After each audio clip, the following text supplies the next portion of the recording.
ஆண்டவராகிய இயேசு கிறிஸ்துவின் நாமத்தில் உங்கள் அனைவருக்கும் அன்பான வாழ்த்துக்கள். சுகமாய் இருப்பீர்களாக, தைரியமாய் இருப்பீர்களாக, சமாதானமாய் இருப்பீர்களாக.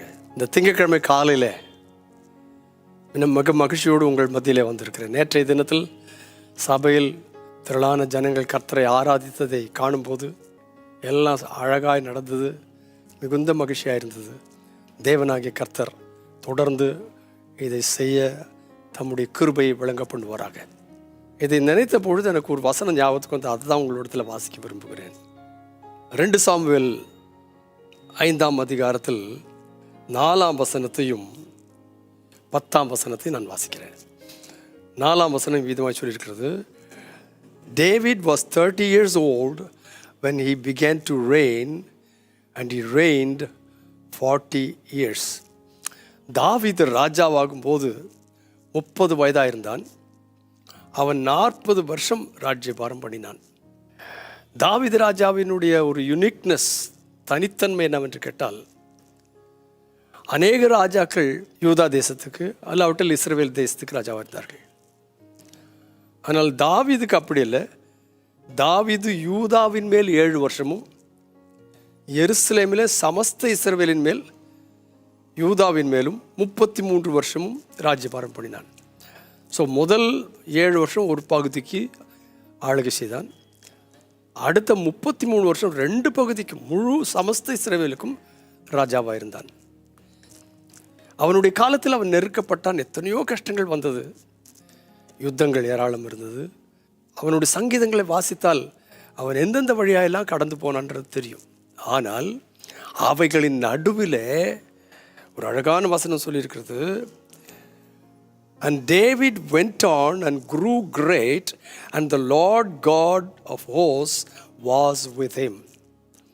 தாவீது நாளுக்கு நாள் விருத்தி அடைந்தான், சேனைகளின் தேவனாகிய கர்த்தர் அவனோடே இருந்தார். ஸோ இந்த காலையில் என்னுடைய கேள்வி எனக்கு உங்களுக்கு நேராய், சேனைகளின் தேவனாகிய கர்த்தர் என்னோடு இருக்கிறாரா, உங்களோடு இருக்கிறாரா? சேனைகளின் கர்த்தர் நம்மோடு இருந்தால் சூழ்நிலைகள் ஒரு பொருட்டே கிடையாது. தாவீது கடந்து சென்ற பாதையிலெல்லாம் நீங்களும் செல்லலை, நானும் செல்லலை. ஆனால் அப்படிப்பட்ட சூழ்நிலையில் கூட என்ன நடந்தது? தாவீது நாளுக்கு நாள், அதாவது என்ன அர்த்தம்? நேற்று இருந்தது காட்டில் இன்னைக்கு இப்போ நல்லா இருந்தான், இன்னைக்கு இருக்கிறது காட்டில் நாளைக்கு நல்லா இருக்கான், அடுத்த நாள் அதை காட்டிலும்.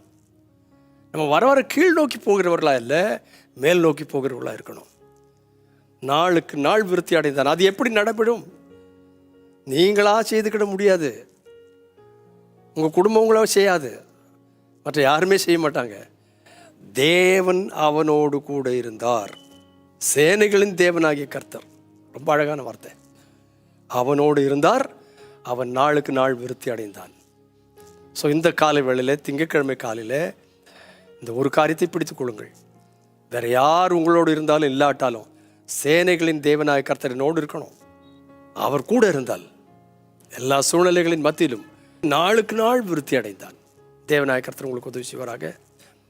பரிசுத்த பிதாவே இயேசு கிறிஸ்துவின் நாமத்தினாலே, தாவீது நாளுக்கு நாள் விருத்தி அடைந்தான் என்று சொன்னதை போல எங்களுடைய வாழ்க்கையில் நீர் எங்களை ஏற்படுத்துகிற இடத்துல, அது யூதாவாக இருக்கலாம், இஸ்ரவேல் தேசமாக இருக்கலாம், எங்கே வச்சாலும் இருக்கிற இடத்துல நாங்கள் நாளுக்கு நாள் விருத்தி அடையணும்.